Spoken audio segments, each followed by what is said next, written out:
The Surat MP and the Minister of State for Railways joining us. Darshana ji, congratulations to you.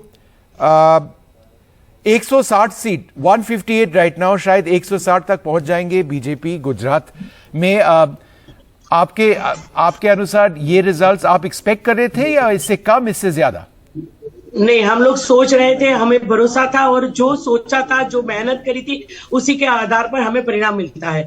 जिस दिन हमारे प्रदेश अध्यक्ष बने थे उन्होंने 182 का प्लानिंग किया था, लेकिन बाद में हमने 150 प्लस का आयोजन जो किया था पन्ने प्रमुख के साथ में, और सभी सांसद जो अपनी 7 सीट के ऊपर आज डिपेंड रहे थे कि भाई हम कहीं से भी ये 7 के ऊपर फोकस करना है। तो मैं पहले से मेरी सूरत की 7 सीट के ऊपर फोकस कर रही थी और सूरत में ही राजनीति की शुरुआत हुई थी। आप पार्टी को लग रहा था कि कॉर्पोरेशन के चुनाव के बाद में यहाँ पे बहुत कुछ हमें मिलेगा।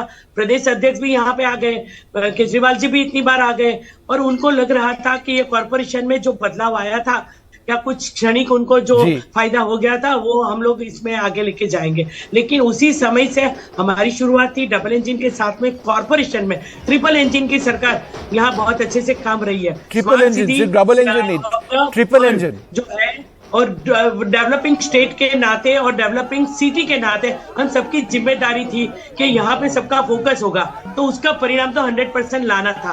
2017 के चुनाव में भी ऐसा हुआ था, जीएसटी के कारण आधा रोड पे लोग थे, वहां पे भी उस समय के कांग्रेस के सचिव आए थे, बहुत राजनीति करी थी, जीएसटी के नाम पे भी बहुत कुछ हुआ, और वही जीएसटी ये बार हमारे लिए चुनावी मुद्दा हो गया। टेक्सटाइल मिनिस्ट्री के नाते यहाँ पे लोग इसके साथ जुड़ गए और जुड़ते ही चले गए। हम लोगों ने विकास के साथ साथ में लोगों के दिलों को जोड़ना भी शुरू कर लिया और इसमें बढ़ोतरी भी हो गई। और जो झूठ के वायदे करने वाले लोग हैं वो हमारे गौरव पे कभी आसान से पार नहीं होते हैं। तो दर्शना जी ये बताइए, 12 तारीख को 12 बजे स्वेरिंग इन होगा, ये कंफर्म हो चुका है? वो तो पता चल जाएगा। मैं तो अभी दिल्ली में पार्लियामेंट और हमें बताया जा रहा है कि अमित जी शायद गुजरात जाएंगे और आपकी दिल्ली के ऑफिस में आज शाम बड़ा अनाउंसमेंट होगा, शायद प्रधानमंत्री खुद अनाउंस करेंगे, ये बताया जा रहा था। ये कंफर्म्ड है? हाँ जी, ठीक है।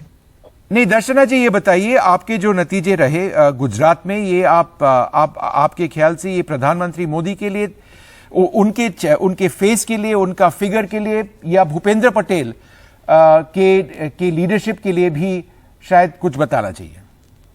मुझे लगता है भाजपा की भरोसे की सरकार और एक कुटुंब भावना, जैसे G20 समिट का अभी हम लोग होस्ट कर रहे हैं, वहां का भी लोगों हमारा वसुधैव कुटुंबकम रहा, और एक परिवार की तरह हमारा मुखिया अगर प्रधानमंत्री है और वो कुछ बोल देता है तो हम उनके पीछे जी जान से लग जाते हैं। तो उनका चेहरा है, वो गुजरात के हैं, हमारे हैं, और ये गुजरात हमने बनाया है। तो ये जो चुनाव कैंपेन भी होता है इसमें हर एक गुजराती जुड़ जाता है, और उसके लिए उन्होंने जो गुजरात में पैटर्न डाली थी कि जिसका खातमुहूर्त हम करते हैं उसका ओपनिंग भी हम करते हैं, तो उसी के आधार पे जब उन्होंने बोला कि मेरा रिकॉर्ड भूपेंद्र भाई को तोड़ना है, तो इसके लिए हम जी जान से लग जाते हैं। फिर इसमें हमारा बूथ का कार्यकर्ता हो, हमारा पेज कमेटी का कार्यकर्ता हो, हमारा चुने हुए प्रतिनिधि हो, सत्ता और संगठन, सबसे बड़ी पार्टी के लोग, संगठन के लोग प्लानिंग से आगे चलते हैं, और चुने हुए लोग। मैं समझती हूँ कि मैं कई दिनों से ऐसा सोच रही थी कि मैं टेक्सटाइल मंत्री हूँ, रेलवे मंत्री हूँ, लेकिन सबसे पहले मैं सांसद हूँ, और सांसद के नाते मेरे साथों उम्मीदवार जीत जाए भारी मतों से, उसके पीछे हम लगे रहे थे। तो एक परिवार की भावना से हम लोग जुड़ जाते हैं। All right Darshana ji, thank you very much for speaking to us.